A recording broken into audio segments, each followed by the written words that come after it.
Hi friends, నేను మీ Soni. Welcome back to అమ్మతో వంట. ఈరోజు రెసిపీ వచ్చేసి సూపర్ టేస్టీ అయిన వంకాయ రోటి పచ్చడిని ఎలా చేయాలో చూపించబోతున్నాను. నేను ఇక్కడ పావు కేజీ దాకా వంకాయల్ని తీసుకున్నాను. ఈ వంకాయల్ని పీసెస్ లాగా కట్ చేసుకొని ఒక గిన్నెలోకి వాటర్ తీసుకొని ఇందులోకి కొంచెం సాల్ట్‌ని వేసి ఈ వంకాయ పీసెస్‌ని వాటర్‌లోకి వేసి ఒక 5 మినిట్స్ అలాగా వదిలేయండి. ఏమైనా చేదు ఉన్నా కూడా పోతుంది. ఒక ప్యాన్‌లోకి 2 టేబుల్ స్పూన్స్ దాకా ఆయిల్‌ని వేసి ఈ వంకాయ పీసెస్‌ని కూడా ఆయిల్‌లోకి వేసి కాస్త వేయించుకోవాలి. అలాగే ఇప్పుడు ఇందులోకి ఒక 4, 5 పచ్చిమిర్చీలని కూడా తుంచుకొనైతే వేసుకోవాలి. ఇవి కూడా బాగా మెత్తబడేంత వరకైతే వేయించుకోవాలి. అలాగే ఇందులోకి ఒక ఆనియన్‌ని కూడా కట్ చేసుకొని వేసుకోవాలి. ఒక టమాటాని కూడా కట్ చేసుకొనైతే వేసుకోవాలి.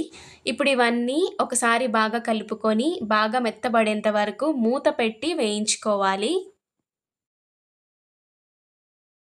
నేనిక్కడ మూత తీసిన తర్వాత చూపిస్తున్నాను. ఇప్పుడు ఇందులోకి కొంచెం చింతపండు, అలాగే కొత్తిమీరని కూడా వేసి ఇది కూడా పచ్చివాసన పోయి బాగా మెత్తబడేంత వరకు మూత పెట్టి వేయించుకోవాలి. నాకిక్కడ అన్నీ బాగా వేగాయి. అలాగే బాగా మెత్తబడ్డాయి కూడా. ఇప్పుడు స్టవ్ ఆఫ్ చేసి దించేసుకొని ఇది పూర్తిగా చల్లారనివ్వాలి. ఇది పూర్తిగా చల్లారిన తర్వాత రోట్లోకి కొంచెం కొంచెంగా వేసుకొని మీకు టేస్ట్‌కి సరిపడా సాల్ట్‌ని వేసి మెత్తగా అయితే దంచుకోవాలి.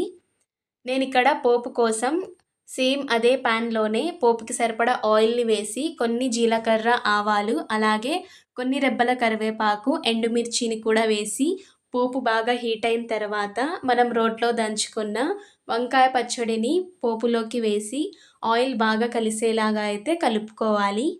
ఇలాగ మొత్తం బాగా కలుపుకున్న తర్వాత ఇంకా స్టవ్ ఆఫ్ చేసి దించేసుకుంటే అంతే అండి. ఎంతో టేస్టీగా ఉండే వంకాయ రోటి పచ్చడి అయితే రెడీ అయిపోతుంది. ఎప్పుడు వంకాయతో ఫ్రై లేదా కర్రీస్ కాకుండా ఇలాగ రోటి పచ్చడి ఒక్కసారి ట్రై చేయండి. చాలా బావుంటుంది. వేడి వేడి అన్నంలోకి ఈ రోటి పచ్చడిని వేసుకొని పైన కొంచెం నెయ్యి వేసుకొని తింటే టేస్ట్ అయితే అద్దిరిపోతుంది. ఒక్కసారి ట్రై చేసి చూడండి. వీడియో నచ్చితే వీడియోని లైక్ చేయండి, షేర్ చేయండి, ఛానల్‌ని సబ్స్క్రైబ్ చేయండి. ఇలాగే మంచి మంచి వీడియోస్‌తో మీ ముందుకొస్తాను.